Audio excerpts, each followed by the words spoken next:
The moment a narcissist sees you again, they are not thinking about you. They are studying you before a single word is spoken, before the greeting, before the carefully constructed smile that will appear in approximately 3 seconds. Their mind is already working, scanning, measuring, processing. Not because they missed you during the silence, not because the months or years of no contact produced any genuine reflection on their part, any honest reckoning with what happened, any real desire to understand the pain they caused, but because in that first unguarded moment of unexpected contact, before either of you has had time to compose yourselves into the people you have decided to be in this encounter, there is only one question running through their mind with complete and ruthless precision. Do I still have power over you? That question is not casual. It is not background noise beneath other, more human responses to seeing someone they once knew intimately. It is the foreground, the entire foreground. Everything else, the greeting they are formulating, the expression they are arranging, the opening they are selecting, is secondary to the answer they are trying to extract from your face, your posture, and the unguarded first seconds of your body's response to their presence. And that answer determines everything that follows.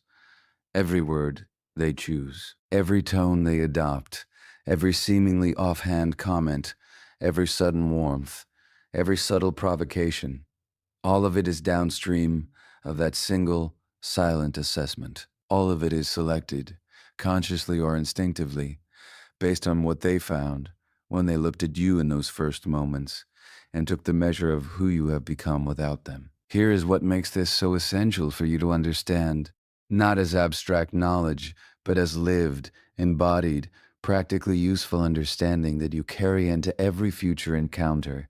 You have been doing the work, moving through the grief, the confusion, the painstaking reconstruction of a self that was destabilized by the relationship, rebuilding your sense of reality, reclaiming your trust in your own perception, restoring the interior steadiness that the relationship systematically eroded. And while you were doing all of that, they were unchanged, still operating from the same framework, still organized around the same fundamental need for emotional access to the people they once controlled, still waiting, consciously or not, for the moment they could find out whether the work you did was real. This is not paranoia. This is not the bitterness of someone who cannot move on dressed up as psychological insight. This is the precise, consistent, thoroughly documented behavioral pattern of the narcissistic personality when confronted with someone who removed themselves from their orbit and had the audacity to stay removed. What happens in those first moments is not random. It is not neutral. It is a sequence. And after this, you will never move through it unconsciously again. The very first thing that happens, before they speak, before they move, often before they even decide how to approach you, is what can only be described as an instant emotional scan. It looks like recognition. It looks like the ordinary moment of one person noticing another. But it is not ordinary, not even slightly. Their attention in that moment is not on you as a person. It is on you as a source of information. Every detail of how you carry yourself becomes data: your posture, your eye contact, the steadiness or tension in your body, the expression on your face, before you have had time to compose it. They are reading all of it simultaneously, with a focus and a speed that most people never develop, because most people are not looking for what they are looking for. They are looking for evidence that their presence still affects you. Here is the first brutal truth. To a narcissistic personality, your nervous system's response to seeing them is more revealing than anything you could ever say. Words can be controlled, prepared, carefully neutral, but the body reacts before the mind has finished deciding how to respond. And they know this. They have always known this. It is one of the reasons they were able to establish such deep access to your emotional world in the first place, because they are extraordinarily skilled at reading the involuntary signals that most people never learn to monitor in themselves. If your shoulders tighten, if your eye contact wavers, If your voice changes register in the first syllable of your response, if there is any visible hesitation, any micro expression of discomfort, surprise, or the particular alertness that belongs to someone who is suddenly in the presence of something that once had power over them, they register it immediately, and it tells them everything they needed to know. Here is the second brutal truth. Even a negative reaction is a victory for them. Anger, discomfort, visible irritation, the defensiveness of someone who is trying very hard to appear unbothered, all of it signals the same thing. That the emotional connection they once relied on still has a live current running through it. That somewhere in your nervous system, they still occupy space. That is the scan. Silent, instantaneous, conducted before you have spoken a single word, and what you do, or more precisely, what your body does, in those first unguarded seconds, determines the entire trajectory of what follows. Once the scan is complete, the response they choose is not random. It is selected, based precisely on what your body revealed in those first unguarded seconds, and it follows a sequence. Every time the test arrives, first, your name said in the familiar tone that belongs to the relationship's better moments. A casual question, "How have you been?" delivered not with genuine curiosity, but with complete attention to what answering it reveals. They are not listening to your words. They are watching what the process of producing them does to your face, your body, your carefully managed composure. Here is the brutal truth. Every possible response, warmth, coldness, overcontrolled neutrality, can be read as confirmation of continued access. The only thing the test cannot find a foothold in is genuine, effortless, entirely unperformed indifference. Not managed calm, actual calm, the kind that requires no management because there is nothing left requiring it. If the test produces results, charm arrives, and it will feel familiar in the specific disarming way that only something connected to formative experience can feel familiar. It will feel like the beginning, the warmth, the attention, the focused interest that once made you feel genuinely seen. That feeling is real. It lives in your nervous system, not your mind, which is why knowledge alone cannot fully neutralize it. The charm is not new. It is a return to the exact emotional register that worked before. If charm fails, provocation appears, a casual remark, a slight inflection carrying a quiet verdict about your choices, your life, your becoming. It is surgical, built from intimate knowledge gathered during closeness. And that is the confession. Because genuine love does not arm itself with your vulnerabilities. Only someone who mapped you instead of loved you knows exactly where to press. Your calm is not passive. It is not the careful manna, giment of expression that communicates nothing because it is working so hard to communicate nothing. Performed calm and genuine calm produce completely different signals, and they will know the difference instantly.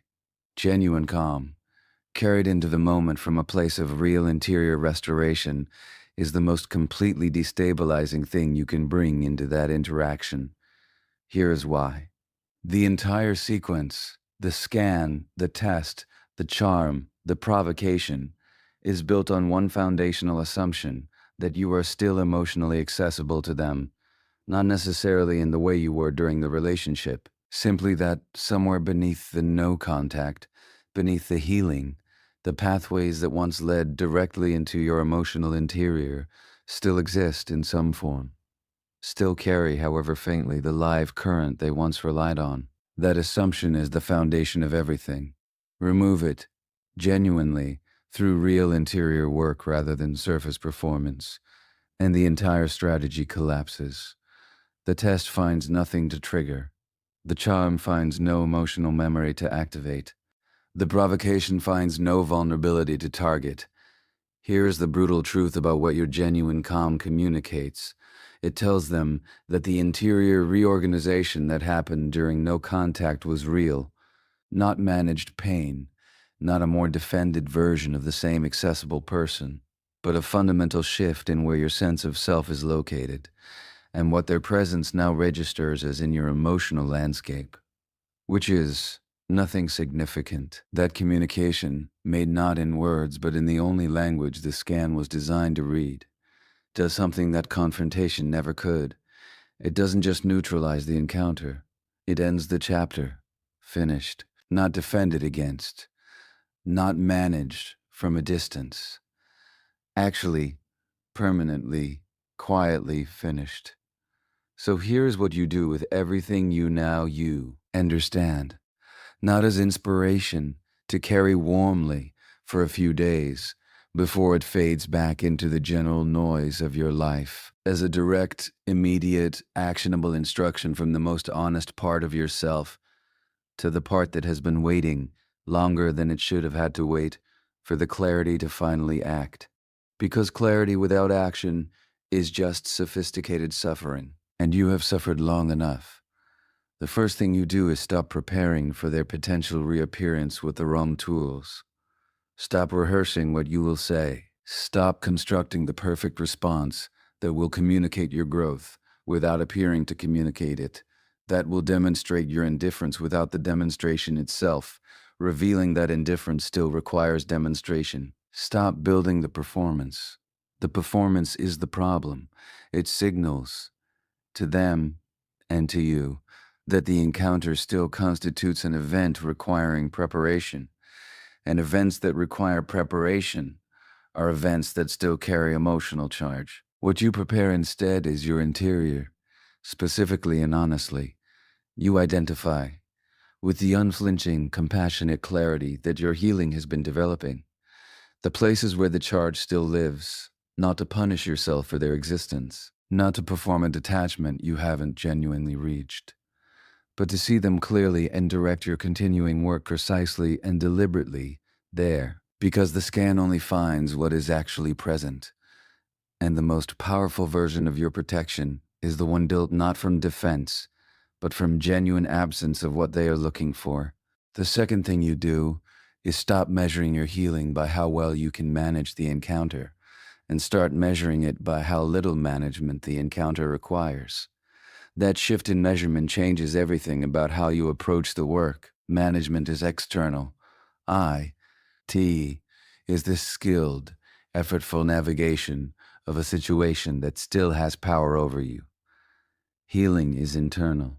It is the gradual, honest, sometimes agonizingly slow process of actually relocating your sense of self, your worth, your stability, your daily experience of being real and grounded, to a place that their presence simply cannot reach. Those are not the same destination, and confusing them has kept many people working very hard at the wrong thing for a very long time.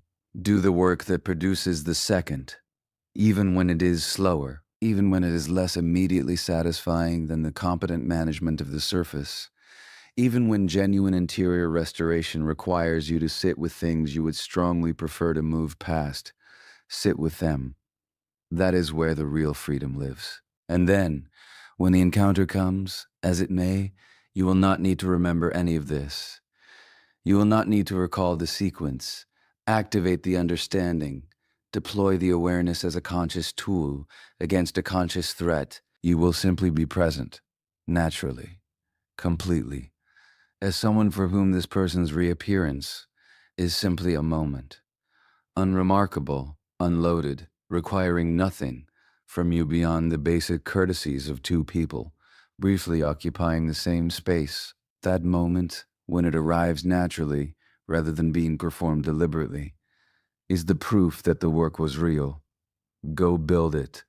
Not for them, not to show them what they lost. For the version of yourself that has been waiting, with extraordinary patience, to finally move through the world without carrying them. That version deserves the freedom. Give it.